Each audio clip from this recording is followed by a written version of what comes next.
So while not everybody plays video games for the challenge, a lot of people do, and the sense of achievement in finally defeating a tricky boss is undeniable. Yet sometimes a boss is so bloody annoying that players en masse have just skipped it outright, whether bypassing an optional boss fight or just finding clever ways to circumvent a story boss that you're supposed to battle the hard way. So let's take a look at them today. As I'm Jules, this is WhatCulture.com, and these are 10 annoying video game boss fights that everybody skips. Number 10. SEPHIROTH. Kingdom Hearts. Square Enix took what should have been a thrilling blast of fan service and turned it into a nightmarish endurance trial with Kingdom Hearts' optional boss fight against Final Fantasy VII icon Sephiroth. The Platinum match at Olympus Coliseum sees Sora battle Sephiroth in a fight that truly separates the weekend warriors from the hardened veterans. His attacks are powerful enough to take inattentive players out in record time, especially if you haven't got Second Chance equipped and can't negate his one-hit kill attack Sin Harvest. Defeat proved infinitely more irritating in the original PS2 version of the game, where cutscenes couldn't actually be skipped, meaning that you had to sit through a 45-second preamble cutscene every time you wanted to try again. And there comes a tipping point where, after hammering at him for 2 or 3 hours, most players just give in and decide to sack him off. As neat as it was to see him in the game, the legend of his difficulty quickly became known enough that many players just never even bothered attempting it. Number 9. Warden Eternal. Halo 5 Guardians. So Halo 5's campaign was, let's face it, pretty disappointing all in all, a fact aggravated by a series of reoccurring encounters with its ultimate antagonist, the Warden Eternal. The fights just aren't fun or clever, they're just boring and frustrating, characterized by the Warden's high damage attacks and sheer amount of punishment that he can take before going down. But the 5th and final time you battle him is undeniably the worst, and you're forced to fight 3 versions of the damn Warden all at once. It's an extremely frustrating fight that'll probably get you killed numerous times. That is, unless you use a much welcome glitch to skip the fight entirely. That's right, upon entering the arena and triggering the battle, catapult yourself towards a raised platform and execute a ground pound. You're then able to exit the arena via a nearby door while the Warden trio just awkwardly stares up at you, seemingly unable to reach you or do anything about your scarpering. And just like that, you can save yourself hours and hours of anguish trying to beat them for real, especially if you're playing on legendary difficulty. Hilariously, despite the glitch being discovered within days of Halo 5's release, 343 never bothered to patch it, granting a lifeline to struggling players. And it's just as well, because you know what? This boss fight sucks. Number 8. Queen SIGRUN, God of War. The ultimate challenge in 2018's marvelous God of War title is, thankfully, optional, and comes in the form of Valkyrie Queen SIGRUN, who can only be reached by first defeating 8 ultra-tough Valkyries, which is enough to put off a lot of players already. But even if you do reach SIGRUN though, the boss fight becomes an exercise in self-flagellation no matter the difficulty you're playing on. In addition to having tons of health, she possesses most of the Valkyrie's abilities, and worst of all, can administer a random pounce attack that can kill you in a single strike. Now, she doesn't quite make the other Valkyries look trivial per se, but it's not too far off it, such as the punishing extent of her hardiness and combat versatility. Only those who have categorically mastered the game's combat will have a hope in hell of beating her, because players have spent literally hours just trying to defeat SIGRUN on easy difficulty. Yeah, she's that tough. Number 7. The Nameless King, Dark Souls 3.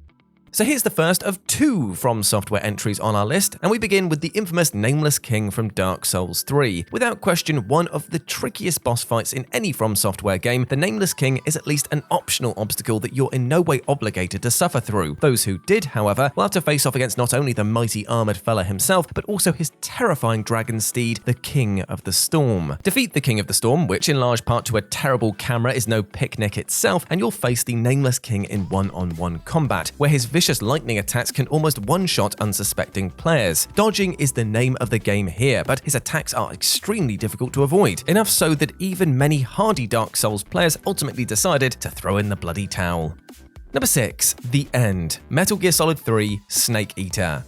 Now, there's a strong argument to be made that Metal Gear Solid 3's The End is one of the most ingenious boss fights ever conceived, as players face off against a geriatric yet extremely capable sniper who can cause them a real headache. The End's extreme aptitude at tracking and subduing the player will result in most being sent back to the beginning of the battle numerous times, and while figuring out a way to beat him is fun the first time, it's a boss fight that can feel a little bit laborious on repeat playthroughs. Yet Hideo Kojima seemingly anticipated this response and so included 2 methods for players to skip the fight altogether. You can either shoot the end with a sniper rifle earlier on in the game when he briefly appears in the distance outside of a cutscene, or fast forward your system clock by a week and let him die of old age. While you're definitely depriving yourself if you don't beat the end the hard way on your first playthrough, you can't really be blamed for wanting to speed through it the next time. It's clever, but also potentially infuriating when he gets the better of you again and again and again. Number 5. YIAZMAT, Final Fantasy XII.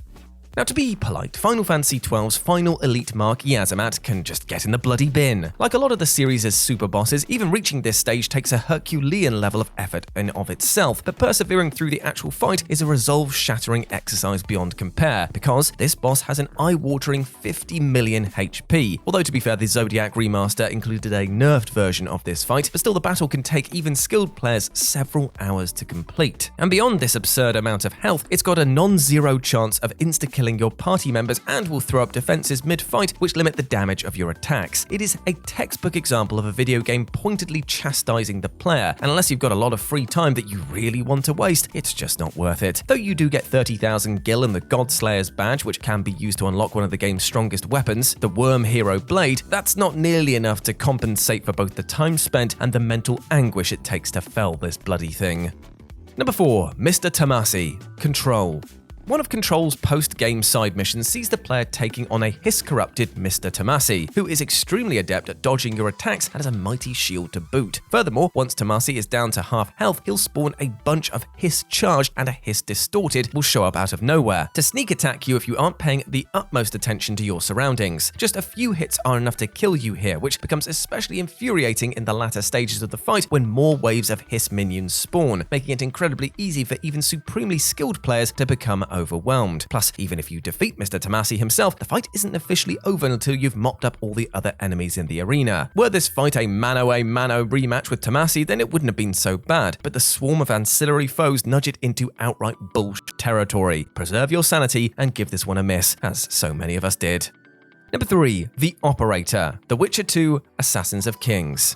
The Witcher 2's optional boss battle against the Operator is truly the stuff that nightmares are made of. He summons insanely powerful gargoyles, is resistant to most poisons and weapon oils, throws fireballs, has a defensive shield, and can even teleport around the map. The result is a boss fight that is the gaming equivalent of smacking your head against a brick wall, largely due to the sheer number of threats the player must keep track of and attempt to negate. And that's without getting into the invisible walls and dodgy environmental hitboxes which severely restrict your movement during the fight, only compounding the massive cluster headache that is this boss battle. Simply put, if you haven't got a very good build and don't go into the fight with a sound strategy, you will get absolutely hosed by the Operator again and again and again. And unless you're an extremely committed player, why wouldn't you just bounce off this and go back to the parts of the game that are, actually enjoyable?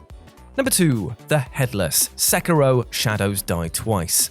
Now, From Software players are a hardy bunch indeed, though even the most die-hard fans have their limits, especially where optional bosses are concerned. In that respect, there's a good chance that you couldn't be bothered to take on the 4 headless mini-bosses in Sekiro Shadows Die Twice, especially as skipping them doesn't prevent you from picking up the game's Platinum Trophy. The Headless are a major pain in the ass to even highly skilled FromSoft players, surrounding themselves with a black mist that can stop you sprinting or dashing, while their attacks also inflict the Terror status. And if you haven't got some divine confetti, which will dampen the Headless's resistance to regular blades, don't even bother, because the fight will be the slog to end all slogs otherwise. Unlike most challenging bosses in other From Software games, the Headless aren't a lot of fun to conquer because the deck feels so aggressively stacked in ways that really don't allow you to learn from your mistakes. It's just cheap, enough so that even the most seasoned of players might just up and leave. So at least we can count our blessings in that the Headless are kind of easily ignored.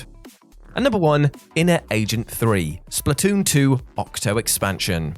Inner Agent 3 from Splatoon 2's OCTO expansion is, to be blunt, a whole bunch of bullshit. Now, don't let the game's sprightly, appealing visuals fool you. This hidden boss, unlocked by acquiring all 80 mem cakes, has made many an adult around the world assume the fetal position in a pathetic tear-soaked mess. The boss fight is a 5-phase cage match in which Agent 3 is insanely fast, aggressive, and hardier than ever before. To make matters worse, you're not given much cover, and there are no checkpoints between the 5 phases. Add to this that you need to be constantly moving and checking your ink levels and shield, as well as keeping an eye out for auto bombs being fired your way, and the battle quickly becomes an exercise in tiresome plate spinning. People have spent hours and hours trying to beat this damn thing, enough so that many simply decided to enjoy the breezier main campaign for what it is and just save themselves a whole lot of stress.